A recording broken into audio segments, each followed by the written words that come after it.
first time we had to tell our investors that lightning struck the equipment, it was a pretty easy story to tell. The second time was a little harder. But the very first time lightning struck for Kemp Gregory and Stefan Streckfus, it came in the form of a great idea: to take inactive oil and gas wells and use them for energy storage. Wells, on average in the United States, are a mile deep, about yay big, and lined with steel casing all the way down. So we have a lot of drop. This is an important characteristic of energy storage, which was really just mass times gravity times height. Where there's a well, there's a way. And so they built their prototype, Artemis Prime, with physics and sheer force. Artemis is a unique child. We'll never build anything quite like her again. Almost flipped the backhoe trying to get it off. Yeah, they're trying to drag it off with the backhoe. Yeah, I'm just glad we got here all in one piece, you know. It's a victory to me.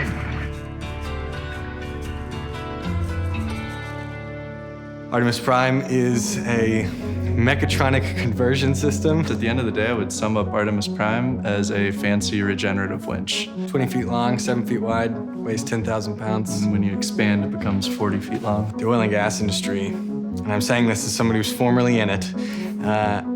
You're still in it. I guess I'm in it. Kemp grew up in Houston, working with his dad in his auto repair shop. And then he became an engineer at Shell. There are inactive wells all around. I mean, it's home, pasture, inactive well. They're leaking methane or other local pollutants. That's an environmental blight that ought to be cleaned up. And the truth is that nobody's got the money or the willpower to do it. What we would like to do is create an incentive for them to do it. That incentive has to do with the other side of the energy field. There's a lot of different types of energy storage. There's not a lot of energy storage that's flexible. Think back to the 2021 winter storm that rocked the Texas grid. Renewable energy is inherently intermittent. When the sun's shining, that's the only time we can get solar. We need electricity all the time. Energy storage solves that problem, but lithium-ion, for example, only has the ability to hold electricity for a week or two. It's degrading as long as it's charged. So with mechanical energy storage like this, you can hold it indefinitely. You're just putting a break in place. It could be a second, could be a year. It makes no difference. And that's what I mean by a mechatronic energy conversion system. When that weight's at the top of the well, it's got a bunch of potential energy. By weight, picture a long, skinny tube full of something heavy. And when it comes time for us to actually push power onto the grid, we let it descend down the well, but we control it with a wire rope. It's pulling this winch made up of a motor generator. The motor generator is unique in the sense that when you spin it one way, it makes power, and when you spin it the other way, it consumes power. So as the weight descends, it's making power, we're pushing power to the grid. And then when the weight gets to the bottom of the well, we pull power from the grid and reel it up. It's like a big battery, although there's no chemical components. So it's not like the lithium-ion battery in your computer or in your phone. It's strictly a mechanical battery. It's more akin to a hydroelectric dam than anything else. The United States has 2.5 million inactive wells, and that number continues to grow. According to Renewell Energy, anywhere from 300,000 to 700,000 wells could be converted to energy storage units.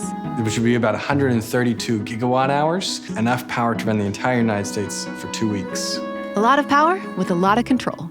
If you want, you could discharge all at the exact same time and blow up the US grid, I guess, I don't know. And then on the other hand, you have the ability to discharge completely sequentially. So that flexibility to do any amount of time and any amount of duration is really valuable to renewable energy. So when we tell people what we're doing, whichever side of the political spectrum, both, they love it. If they're oil and gas people, they love the oil and gas remediation. If they're renewables people, then they love the firming services we offer to help them get more clean energy onto the grid.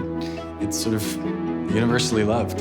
Speaking of love, it takes money and a whole lot of love to make a dream a reality, especially when it weighs 10,000 pounds. Silicon Valley, lots of resources to help you build an app of whatever type. But when it came to building something big and physical, not so much. So we needed to go somewhere that could help us build something big and physical. That's when we first got Mike on the phone. And I said, why don't you just come here, stay for a couple of months, and we'll build something for you. They showed up and we took a frame of an old lawnmower, put a generator on it, and dropped it down. We have a water well up there that's abandoned. And we dropped the weight down it, and it actually did work. This is Bert Sackett, our partner and chief electrical engineer. Chief engineer. Bert had been involved in power generation all of his life, on and off with Dallas Power and Light, the Boeing work for Con Ed. I mean, he knew it, and he looked at it and said, this thing is genius. That could be great. Really great. Tell me what this artwork is doing here. What is this? Because it's pretty spectacular. We don't know. You don't know? That's a project management metaphor. Constantly trying to slay the dragon. It's from the opera Siegfried, where Siegfried slays the dragon and tastes the dragon's blood, and then his eyes are opened and he sees all kinds of things about the world around him that he didn't know before. So we came. In the perfect place. We live in their house. We've gotten to know their kids and their kids' kids. They just treat us like family. You're going to have to make the salad? I have a specialty. Camp no salad if it's in a bag. You just look angry at the salad. He is the king of bag salad. We're ready for pine nuts too. Beautiful, an amazing salad. Put the rest of the lettuce in there. Throw it away. Conversations over dinner were just wonderful. They're really bright guys. On top of them being wonderful people, they also happen to be wonderful people that have done something sort of similar. This place didn't exist 20 years ago. I got out of the car, walked to where this house is right now, and said, this is it.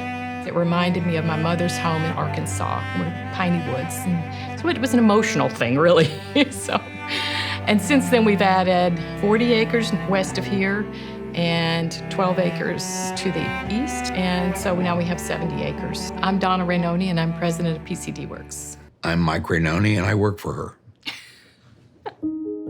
We've always worked together. We went to architecture school together and always found a way to work together. And this place is an evolution of all that working together. That evolution is PCDworks, a product design, development, and innovation space. When we first joined this firm in Detroit, we lived in Toledo, so we did a 60-mile commute. We had 60 minutes twice a day to talk, and we used that time to just dream. What do we want to do? I said, I want to see something new every day, and I want to realize something new and find something to apply to good stuff, not landfill stuff, not toys, not junk that ends up in landfill, something of significance. And we came up with the idea for this company, and it was a pipe dream for a long time because you need money, right?